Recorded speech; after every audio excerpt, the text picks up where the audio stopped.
So firstly, when you're measuring the session out, we need to be as accurate as you possibly can. If you've got a tape measure, use it. It's also one of those really tough sessions to motivate people. So if you can get into people's ears, if you can make sure that you'll see the people who are flagging, are struggling, try and keep them involved, try and get them coming back in even when they drop out. Some people have really negative memories of this Bleep test from school. We need to try and change that. We need to try and make it a positive thing. And a lot of that is about caring for people, looking after them, talking them up, telling them they've done well, whichever level they get to. So one element, warm-up. We're looking for consistency and continuity through every session. So we're trying to get the same warm-up at every location, at every session. And this gives the members an opportunity to learn the warm-up, to do it each week, to get to know each other, and they get 5 or 10 minutes to talk to each other before we then move into the dynamic session. So the layout of the warm-up is 12 steps wide, 30 steps long. And every 5 steps I put down a cone. So then the actual warm-up, we do a very simple run, a dynamic stretch, and an isometric stretch. So we jog through the grid and then round the edge and back in at 50%. Then you go through a dynamic stretch. So for example, a side squat where you're going sideways, deep squat, a couple of steps, squat again. Then you come back in, and then we do a hamstring stretch, which is the isometric one. So just bouncing into a hamstring and maybe accelerating off. And then the other leg, and so on. Then we come back in. So you've done your run, you've done your dynamic stretch, you've done your isometric. When you get back in, we then go back into a run, but we build it from 50% sprint to a 60% sprint. Round the edge, jog gently in. When you get in, a new dynamic stretch. So this one could be facing sideways, twisting, bouncing. And then we come back in, a new isometric stretch. So this one might be a quad stretch, followed by a small acceleration, and then the other leg. Then you come back in, you go back into your run. So you're now 80%, so beg your pardon, 70% sprint.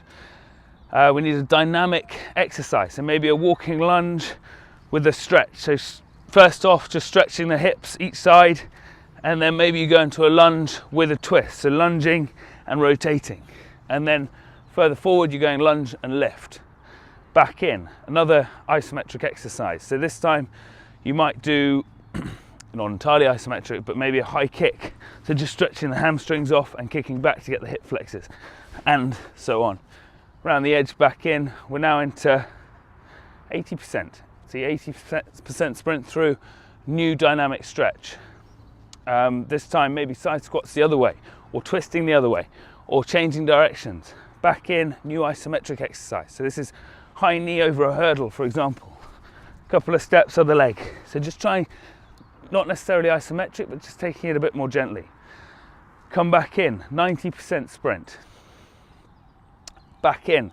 This time another dynamic stretch. So this time maybe changing direction. So I'm explosive one way, explosive the other. Trying to really get the energy up for the group now. Trying to maybe push them so they can't talk quite so much. Back in, another isometric exercise.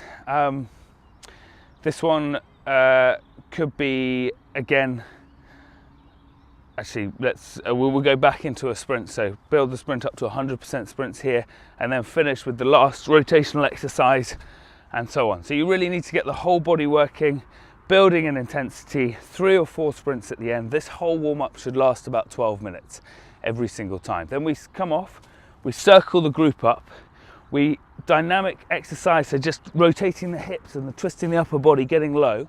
And as you're doing that, you then come up and ask everyone to go around their names, so shouting their names out, so even the new people get to know each other. And then we go into a very brief description of this week's session, and I'll be explaining each of those coming forward.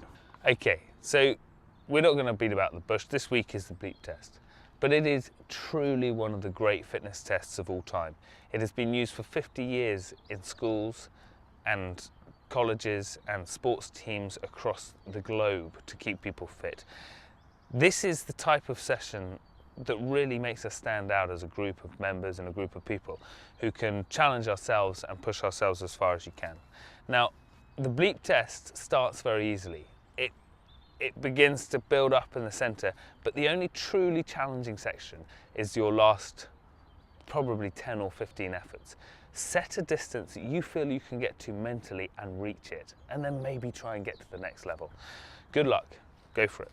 Okay, this session's the Bleep test. No one particularly enjoys the Bleep test, but it is a great challenge. And frankly, it's only the last few reps that people do that they find really exhausting. So be as positive as you can at the end. A few key points about setting this up. If you can get a tape measure, please do, because it makes such a difference to the consistency through all the different locations. If you can't, we're looking to take a 20-meter distance from this cone to the next one. So looking for long strides, 20 meters, and then place the cone. Now, it's also important that you have consistency on the app that you download. So it's topendsports.com. It's an app that you can get. It's a blue app, and I'll put a post up of that, of what it looks like. You choose the my standard Bleep test, and then it's very self-explanatory. We simply shout go. If you shout bleep, you sound a bit of an idiot. You shout go, they jog across. When they get to the other end, we'll jog guys to the further line, please. Everyone ready? Go! And they just jog gently, really slowly. Like Jules is overdoing it a bit there. And then when they get to the other end, wait, go! And they jog back again. And then when they hit stage 2, you tell them about that, and stage 3, and so on. Go! And we carry on until everyone has finished. Anyone that has finished, let them have a drink, but please ensure they come back in. We need people to carry on working. We need people to carry on doing it. So they come back in. They have to do at least 2 reps for every stage, whereas everyone else is still doing all of the reps. I think that's pretty much it for the Bleep test. So this is the standard OE shuttle run. It's exercise number 12. I split the group into 2 lines. This is important that it's 2 groups. The first line, on go, are going to sprint to the first cone and back in. We're working on the warm-up grid, so you've got 30 meters, or if you count the first cone as 0, 6 cones. Once the first pair are back, Danny and I go first cone back in. Then once Danny and I are back, they'll do 2 and 1. Then we do 2 and 1. That's where it gets confusing. Anyway, we'll try and run through 3 or 4 efforts, and then I'll explain how we finish it. Okay, you ready, guys? Go! First cone back in. Second line, ready, go! Wait for it, and go! 2 and 1. So now, it's important we rest here. We don't go, we let them do 2, back in, and 1. It's good. Ready, Danny? Go! 2 and 1. It's good. 2 and 1. And then they do 3, 2, 1. And the other lines here, we try and get them motivating them, telling them, Jules, you're going well, George, you're going well, come on up it, you're doing brilliantly. Okay, so this is the rugby cardio set. This is number 22. We're going to be opposite each other. This line we're going to call forwards. You're going to start on your front. On your front. We're here, and we're going to tip over our partner and hands out, ready for them to pop up. I don't want them popping up and putting their hands in eyes and so forth. Now Danny is going to call this. So he's on the floor, he's going to shout ready, go, and on go he pops up, they pop up and push us to the 10-meter line, back in, back on their fronts.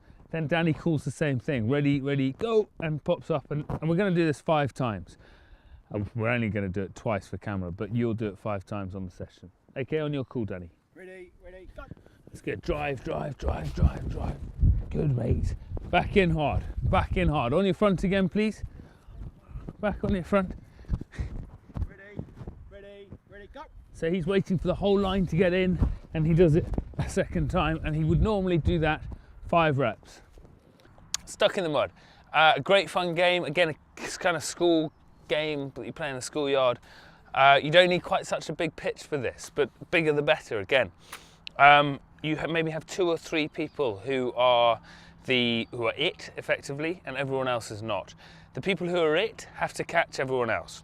When you get caught, you're stuck in the mud. Your legs wide, hands are wide. People on your team can go through your legs and you become a free person. You can go and catch anyone else. You become a free person, they need to catch you again.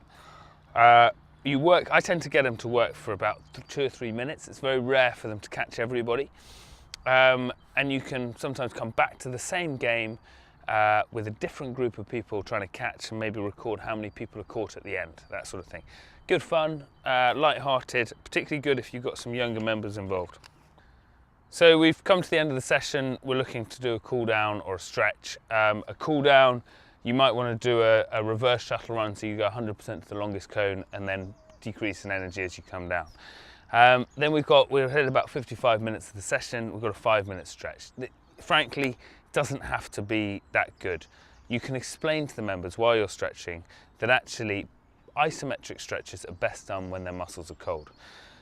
I tend to just do, particularly in the winter when the ground's wet and cold, I do a quick salutation to the sun, or slow salutation to the sun, with a few extra stretches pushed in. You can do any stretch you like, but it needn't be more than about 5 minutes. As I'm going through it, I'll go through it now, but as I'm going through it, I also talk to the members about events coming up and about various things that have been good about the session, that sort of thing.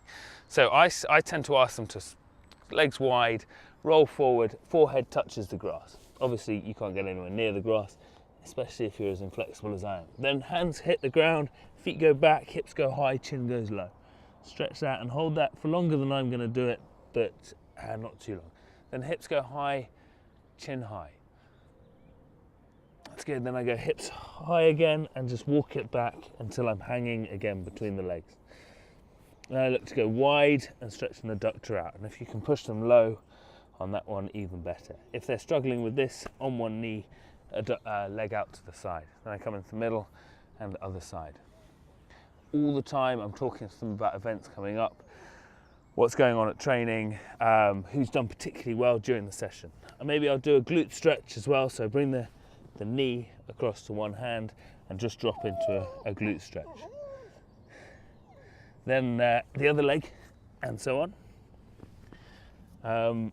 After I've done both of those, I might look into an adductor stretch, so into a one kneeling side, push the hip forward, kneeling side, hand high, and rotate away from that back leg.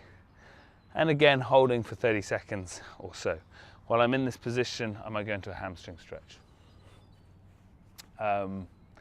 So that's pretty much it. Maybe finishing with a quad stretch. And I always end the sessions with getting the members as a whole group to face the sun, put their hands on the back of the head, shut the eyes, 3 or 4 long, slow, mindful breaths, just trying to bring them back into the moment, trying to take the energy, the heart rate down a bit. And then we stop, if we can get them to clap, and then head home. So hopefully it's feeling really positive at the end of the session.